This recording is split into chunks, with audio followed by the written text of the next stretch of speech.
Hey LEGO fans, and welcome back to MB Bricks. Today we are looking at this absolutely monstrous sized MOCS that took me over a month to build. It's summer here in Canada and I like to take advantage of the nice weather while we get it, so I haven't done as much in the way of LEGOing as I normally do, but this is a big effort to complete and I love the end result. I used to do a lot of medieval style builds and this felt very nostalgic for me. I do believe this is one of my biggest, if not my biggest medieval MOCS, as I would normally do only a building or two total. I got to use a lot of different techniques here, so let's dive right in and take a look. I started with the idea of doing a mining town set in the medieval era, so I began with this back right corner where the mining part actually is. There is a wooden framed entrance with a small oil lantern outside. A few barrels containing mining equipment sit beside it so the Fix can grab a tool before entering the mine. I have actually done an interior to the mine, so let's spin around and see inside. We have a few miners hard at work harvesting ore from the walls. The Fig in the front here is using a shovel to shift some of the debris out of the way into a crate to be removed, while the two in the back are prepping the rock for picking. In medieval times, they would heat the rock with fire and then quickly cool with water, which would crack the rocks and make it much easier to pick. I have depicted this scene with the one Fig coming up with a bucket of water to the Fig who is heating the inside of the cave. The last thing to look at in here is the cart rail, which a hand-propelled mining cart uses to escort materials outside. The mine cart would then bring supplies and ore to this area here to be gathered by other workers. As you can see, I have constructed a basic mining cart with a crate for supplies and a hand pump to move the cart along the track.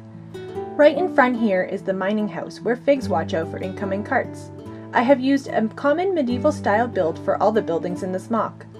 Outside the house is a small work area where I have placed an oil lantern with a map and inkwell showing miners how to get to the ore in the mountain.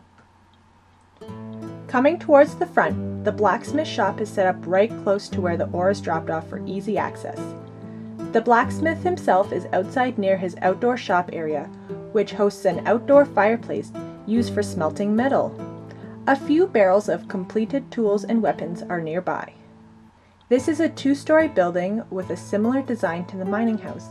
A path outlined with a simple curved wall is achieved by using bluish-gray hinge pieces.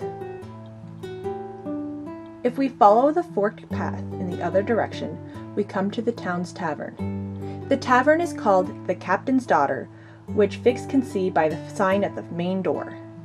There are a couple of barrels filled with some of the tavern's finest beverage concoctions and a basic horse hitch, which a wary traveler is tying up his companion. This building was actually the last one I built for this MOCS, and I love the look of the dark brown framing matched with the white.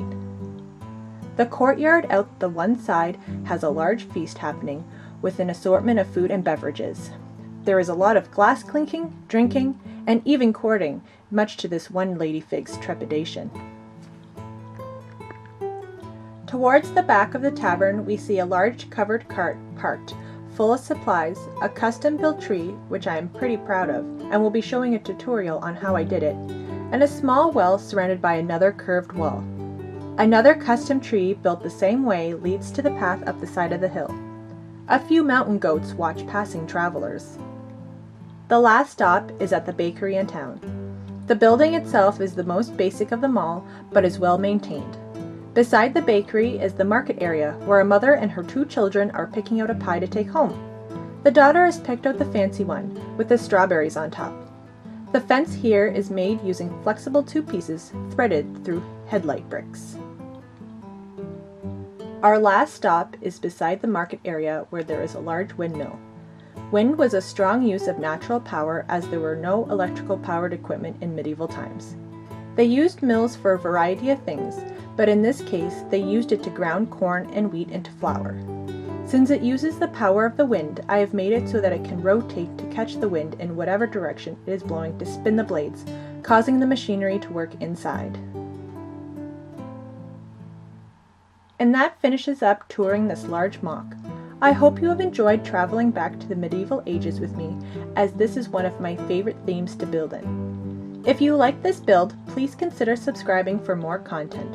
We also have Facebook and Instagram links in the description if you would like to check out our other social medias. Thanks for checking out this video, and we will see you next time. Keep on building.